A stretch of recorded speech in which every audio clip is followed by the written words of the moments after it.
বিএনপির কিসের এত ভয়? কেন ঢাকা বারের কিংবা বাংলাদেশের সুপ্রিম কোর্ট বার কাউন্সিলের যে নির্বাচন, সেখানে আওয়ামীপন্থী আইনজীবীদের প্রতিদ্বন্দ্বিতা করতে দেয়া হচ্ছে না? প্রতিদ্বন্দ্বিতা করলে কি এমন ক্ষতি হয়ে যেত বাংলাদেশের কিংবা বিএনপি সরকারের? এছাড়াও আরো কয়েকটি বিষয়ে আজকে আলোচনা করব, শেষ পর্যন্ত সাথে থাকবেন।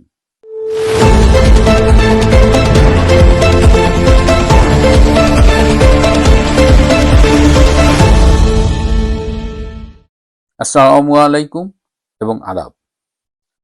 সারা বাংলাদেশের বিভিন্ন জেলায় বারের নির্বাচন হয়েছে এবং সেই নির্বাচনের ফলাফলগুলো আপনারা দেখেছেন যে যেখানেই আওয়ামী লীগপন্থী আইনজীবীরা প্রতিদ্বন্দ্বিতা করেছেন সেখানে অধিকাংশ বারেই তারা সংখ্যাগরিষ্ঠ আসনে জয়লাভ করেছেন। আবার কয়েকটি জেলার বারে আওয়ামী লীগপন্থী আইনজীবীদের প্রতিদ্বন্দ্বিতা করতে দেওয়া হয়নি। কিন্তু এই যে সুপ্রিম কোর্ট বার কাউন্সিলের ইলেকশন কিংবা ঢাকার যে বারের ইলেকশন, সেখানে আওয়ামীপন্থী আইনজীবীদের কম্পিট করতে দেওয়া হচ্ছে না। এমনকি এই যে বার কাউন্সিলের নির্বাচনে কেন অংশগ্রহণ করতে পারবেন না, এই যে ফ্যাসিস্টদের দোসর, এগুলো সব বস্তা পচা কথা। তো এর ফলে কি হচ্ছে? এটা কি বিএনপির জন্য খুব ভালো হচ্ছে? একটা জিনিস আমি বুঝি না, যে আওয়ামী লীগ আমলে দীর্ঘ সময় এই সুপ্রিম কোর্ট বার কাউন্সিলের বিভিন্ন পজিশনে বিএনপির নেতৃবৃন্দরা ছিলেন, বিএনপির আইনজীবীরা কিন্তু জয়লাভ করেছিলেন, এবং ব্যারিস্টার মাহমুদ্দিন খোকন এবং আরো অনেকেই। তার ফলে কি আওয়ামী লীগ গভর্নমেন্ট পড়ে গেছে? বারের নেতৃত্ব যদি বিএনপির হাতে নাও থাকে, তাদের প্রার্থীরা যদি পরাজিত হয়, তাতে কি সরকার পড়ে যাবে? নাকি সরকারের ক্রেডিবিলিটি বাড়ে যদি একটা গ্রহণযোগ্য নির্বাচন হয়? আমি স্যালুট জানাই ঢাকার বারের এবং স্পেশালি সুপ্রিম কোর্ট হাইকোর্টের যেসব আওয়ামী অনুসারী আইনজীবী আছে, দে হ্যাভ শোন দেয়ার কারেজ। এই ভিডিওটা দেখেন, এটা দেখে আসলে বোঝাই যায় যে একদিকে বিএনপি কতটা ভয় পেয়েছে, আর একদিকে আওয়ামীপন্থী আইনজীবীরা এই প্রতিকূল সময়েও কতটা স্পিরিটেড।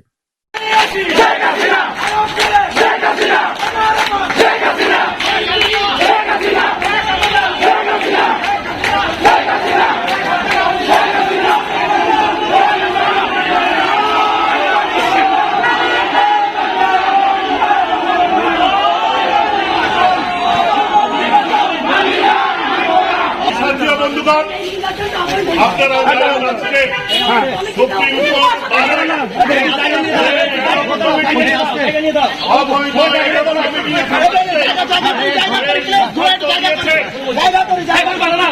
আজকে সুপ্রিম কোর্টে আইনজীবীদের পক্ষ থেকে তীব্র প্রতিবাদ জানাচ্ছি।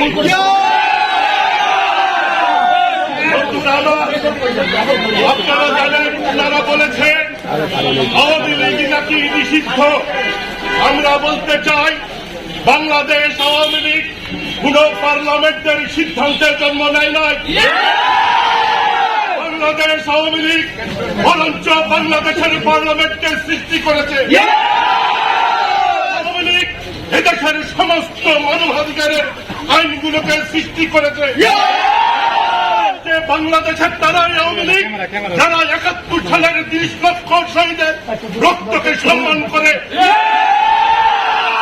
তারাই আওয়ামী লীগ যারা ২ লক্ষ বাবুদের ইজ্জতকে সম্মান করে, আজকে তারাই আওয়ামী লীগ যারা বাংলাদেশের ধর্মের স্বাধীনতাকে স্বীকার করে, আজকে তারাই আওয়ামী লীগ যারা আমার ভাইয়ের রক্তে লাগানো ২১শে ফেব্রুয়ারি গানকে শুনলেই যাদের রক্ত টকবক করে, আজকে তারাই আওয়ামী লীগ যারা ৭ই মার্চের ভাষণে বঙ্গবন্ধুর ভাষণ শুনলে যাদের রক্ত টকবক করে, আজকে তারাই আওয়ামী লীগ যারা বাংলাদেশে জঙ্গি উত্থানকে অস্বীকার করে, জঙ্গিবাদের বিরুদ্ধে প্রতিবাদ করে, বাংলাদেশকে ভালোবাসে, তারাই আওয়ামী লীগ যারা জননেত্রী শেখ হাসিনাকে ভালোবাসে। যতদিন থাকবে আওয়ামী লীগও থাকবে। এবং এই যে আওয়ামীপন্থী আইনজীবীদের কম্পিট করতে দেওয়া হলো না, এটা নিয়ে কিন্তু বিএনপির ভেতরেও সমালোচনা আছে। একজন এই ছাত্র দলের সাবেক কেন্দ্রীয় নেতা এবং বর্তমানে বিএনপির নেতা তিনি দেখেন এই যে স্ট্যাটাস দিয়ে কি বলেছেন,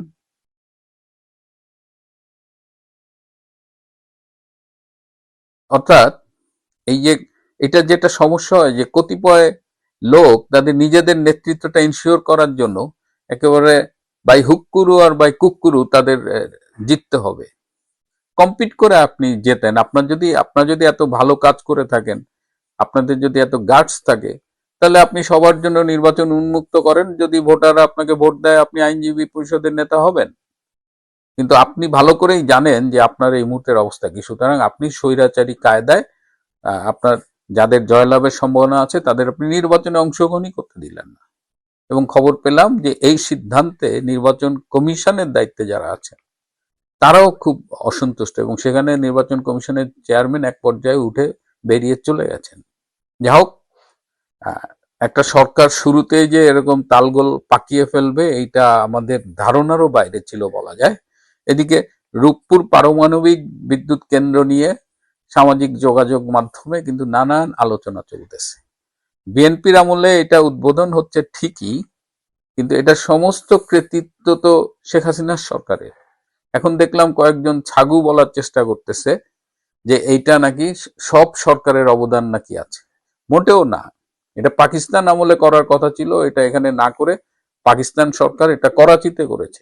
করাচিতে সেই সময় পারমাণবিক বিদ্যুৎ কেন্দ্র স্থাপিত হয়েছে, কিন্তু বঙ্গবন্ধু শেখ মুজিবুর রহমান তখনও এই বিদ্যুৎ কেন্দ্র স্থাপনের জন্য দাবি জানিয়েছিলেন। স্বাধীন বাংলাদেশে তিনি তার যত প্রায়োরিটি ছিল তার মধ্যে এই রূপপুরের এটা ছিল, কিন্তু শেখ হাসিনাই এটাকে বাস্তবে পরিণত করেছেন। তিনি রাশিয়াকে এখানে এনেছেন, এবং এই প্রকল্পটা যদি দেখেন এটা আসলে রাশিয়ার এক ধরনের বিনিয়োগ।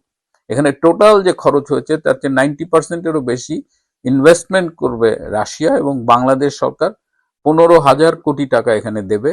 সেই 15,000 কোটি টাকা মেইনলি এই যে জমি দিচ্ছে, ওইখানে নদী শাসনের একটা ব্যাপার আছে, সো এইভাবে 15,000 কোটি টাকা দিচ্ছে, আর বাকি টাকা রাশিয়া দিচ্ছে। এবং রাশিয়া এটা লং টার্ম লোন, 28 বছর, 2 বছর ল্যাপস হয়ে গেছে, তো পরিবর্তে ধরে নি 28-30 বছরের মধ্যে তারা এই লোনটা উঠায় নেবে। এবং পারমাণবিক বিদ্যুতের একটা সুবিধা হলো এইটা একদম চিপেস্ট, এটা পার ইউনিট কস্ট হয়তো 6 টাকা, অন্যদের ইউনিট কস্ট যেমন 12-13 টাকা, 20 টাকা এরকম। এবং এটা লনজিভিটিও অনেক, এটা 50 থেকে 60 বছর বিদ্যুৎ উৎপাদন সম্ভব, এবং এটা যদি ওয়েল মেনটেইনড হয় তাহলে এটা আরো 50-60 বছর এক্সট্রা ইউজ করা যাবে। তার মানে 100 বছরের মতো এটা একটা প্রকল্প। এবং ভেরি ইন্টারেস্টিং হলো বাংলাদেশের বিনিয়োগ 15,000 কোটি টাকা, আর মানে 1 বিলিয়ন সামথিং, আর ওদিকে রাশিয়ার বিনিয়োগ হলো প্রায় 11 বিলিয়ন বা 12 বিলিয়নের কাছাকাছি। এখন নিন্দুকেরা বলতেছে যে এইখান থেকে শেখ হাসিনার সরকার 5 বিলিয়ন বা 60,000 কোটি টাকা দুর্নীতি করছে, আত্মসাৎ করছে। তো যেখানে বাংলাদেশের বিনিয়োগ 15,000 কোটি টাকা, তাও আমি বললাম in the form of land, নদী শাসন এইসব, তো সেখানে 15,000 টাকা আপনি বিনিয়োগ করে আপনি 60,000 টাকা চুরি করলেন, তাহলে বাকি 45,000 টাকা আপনি কোত্থেকে পাইলেন? রাশিয়া। এবং দেখেন এই প্রজেক্টের জিনিসপত্র সব আসছে অধিকাংশ রাশিয়ার থেকে আসছে, তাদের লোকবল এখানে কাজ করছে, সবকিছু তারাই স্পেন্ড করছে বলা যায়। তাহলে রাশিয়ার টাকার থেকে 45,000 টাকা আওয়ামী লীগ সরকার চুরি করছে বলতে চান? মানে মাথার মধ্যে কি পরিমাণ গু থাকতে হবে যে এই গুজবটা বিশ্বাস করতে এবং এটা ছড়াইতে। সেই ঘটনাই আমরা দেখতে পাচ্ছি যে, এবং দেখেন এই গত 2-3 দিনের মধ্যেও সাংবাদিকরা রাশিয়ার রাষ্ট্রদূত যিনি বাংলাদেশে আছেন তাকে প্রশ্ন করেছিলেন এই 5 বিলিয়ন দুর্নীতির বিরুদ্ধে। তিনি মানে তার উত্তরটা সহজ ভাষায় বললে বলে, ভাই আপনারা কি আমার ব্যাককল পাইছেন যে আমার প্রজেক্ট থেকে 12 বিলিয়ন ডলারের একটা প্রজেক্ট, সেখানে 5 বিলিয়ন একজন খেয়া ফেললো। Yes, I don't understand your question. Frankly speaking, it's a rumor, first of all, and false rumor. this the matter. You should understand. The certain statement of our Rosatom company was made. Please look into it. It was 3 to 4 days ago. For my side, I can say you frankly that imagine $5 billion. It's a big amount. Of course, and how it can be done? To give to somebody $5 billion when the construction is just a little bit our credit, it was $11.38 billion. So do you think that we are so much crazy? মানে এই গুজবগুলো আমি আমি আজকাল অবাক হই না কেন? কারণ এই গুজব ছড়িয়েই কিন্তু এরা এত দূর আসছে। এই বিএনপি বলেন, ইউনূস বলেন, আসিফ নজরুল বলেন। আসিফ নজরুলের সেই কথাটা মনে আছে? সে যে বলছিল যে ২৬ লক্ষ ভারতীয় বাংলাদেশে চাকরি করে, কিন্তু আজ অবধি তিনি কিন্তু প্রমাণ করতে পারেন নাই। তিনি উপদেষ্টা হওয়ার পরেও এই প্রশ্নের মুখোমুখি হচ্ছেন। এখন আজকে একটা ফেসবুকে একটা স্ট্যাটাস দেখলাম, আসিফ নজরুলের একজন ছাত্র একটা স্ট্যাটাস শেয়ার করছে। আসিফ নজরুল আজকাল ফেসবুকে যে স্ট্যাটাস দেয় সেখানে কমেন্ট সেকশন অফ করা থাকে। তিনি ধারণা করতে পারেন, আপনারাও ধারণা করতে পারেন যে আসিফ নজরুলের স্ট্যাটাসের নিচে কি ধরনের কমেন্ট হইতে পারে। খুব কান্নাকাটি করতেছে আসিফ নজরুল ফেসবুকে স্ট্যাটাস দিয়ে যে কোন এক ভূমিদস্যুর পত্রিকা নাকি তার এবং কয়েকজন উপদেষ্টার পেছনে লাগছেন। তার বিরুদ্ধে অভিযোগ ১,০০০ কোটি, ১০০ কোটি, এই যে সাব রেজিস্ট্রারদের বদলি টাকা। আদালতে যদি এই মুহূর্তে আপনার পরিচিত কোনো কেউ থাকে আওয়ামী লীগের বা যে জেলে আছে বা জামিনের জন্য যাচ্ছে, তাহলে একটু খোঁজ নিয়ে দেখবেন যে আমি তো কালকেও শুনলাম যে একটা ২০ টাকার মিনারেল ওয়াটারের বোতল আসামির হাতে পৌঁছে দেওয়ার জন্য পুলিশকে ৫০০ টাকা ঘুষ দিতে হয়। একটা রিমান্ডে নিলে সেখানে আপনার প্রতিদিন ১ লাখ ২ লাখ টাকা করে ডেইলি দিতে হয়। জামিনের জন্য আগে যদি খরচ হইতো ৫০,০০০ টাকা, এখন সেখানে খরচ হয় ৫ লাখ টাকা। এই কালচারটা করে গেছে আসিফ নজরুল।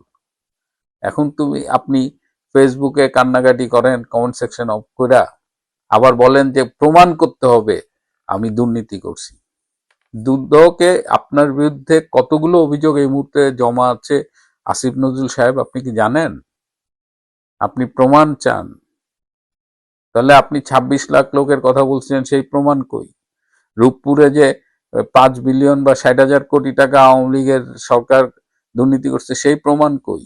বছর বছর $১৬ বিলিয়ন বিদেশে পাচার করছে, সেই প্রমাণ কই? নিজেরাই তো প্রমাণ ছাড়া কথা বলছেন। আর যে দুর্নীতি আপনি করছেন, যেটা সব পারিপার্শ্বিক সব প্রমাণ দিয়ে বলা যায় যে এই দুর্নীতি এখানে সংগঠিত হয়েছে, এবং সেই সংগঠিত দুর্নীতিতে আপনি নাই, being the head of the ministry, এটা আমাদের বিশ্বাস করতে হবে। আর যদি সাহসী থাকতো কমেন্ট সেকশনটা অন রেখে আপনি কাজ করতেন। গতকাল নিউ মার্কেটের পাশে শাহনাজ ছাত্রাবাস আছে, সেইখানে সামনে একজন গুলিবিদ্ধ হয়ে মারা গেছে। পরে জানা গেল সে অন্যতম শীর্ষ সন্ত্রাসী টিটন।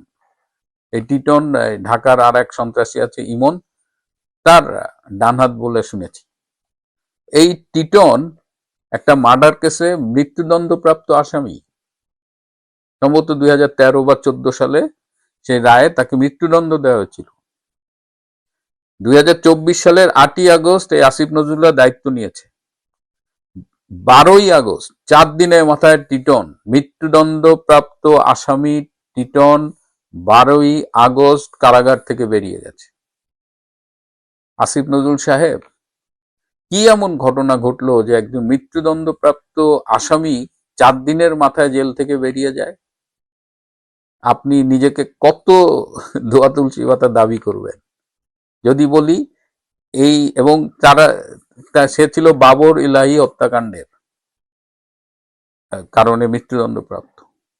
কত টাকার বিনিময়ে এই টিটনকে মুক্তি দেওয়া হয়েছিল, এবং সেই টিটন বেরিয়ে এখন ইনভেস্টিগেট করা হচ্ছে সে কি আবার আন্ডারওয়ার্ল্ডে চলে গিয়েছিল, আবার সন্ত্রাসে জড়িয়ে গেছে, এবং কালকে কারা তাকে হত্যা করেছে। Unknown gunman, it's a very special term. তো আপনারা গুমের বিরুদ্ধে কথা বলেন, আপনারা ক্রসফায়ারের বিরুদ্ধে কথা বলেন, টিটনের হত্যাকাণ্ডটাকে আপনারা কি বলবেন? এখন দেখি আবার কোন নাটক আসে, কোন জজমিয়া নাটক আসে। তো এই হলো বাংলাদেশ। বিএনপির আইনজীবীরা কাঁপছে, রূপপুর প্রকল্প শেখ হাসিনা করছে, এইটা তাদের দহন হচ্ছে আর কি, জ্বলে যাচ্ছে। কিন্তু বাংলার মানুষ কিন্তু বলছে, বাংলার মানুষকে থামানো যাচ্ছে না। যতই দিন যাচ্ছে ততই শেখ হাসিনার সরকার বারবার দরকার, এটা সাধারণ মানুষ বলছে। এটা আওয়ামী লীগের আর নিজস্ব স্লোগান নেই। আর এই আসিফ নজরুল, আরো আছে একজন রিজওয়ানা হাসান, তারপরে সে অধিকারের শুভ, এদের আদিলুর রহমান শুভ, এদের নানা রকমের দুর্নীতির খবর বেরিয়ে আসছে এবং আরো আসবে। কারণ বেসিক্যালি এই মানুষগুলো মানুষ নামের কলঙ্ক, এরা দুর্নীতিবাজ। প্রিয় বন্ধুরা, আজ এ পর্যন্তই। ভালো থাকবেন, সুস্থ থাকবেন, তার চেয়েও জরুরি হলো নিরাপদে থাকবেন। সবাইকে অনেক ধন্যবাদ।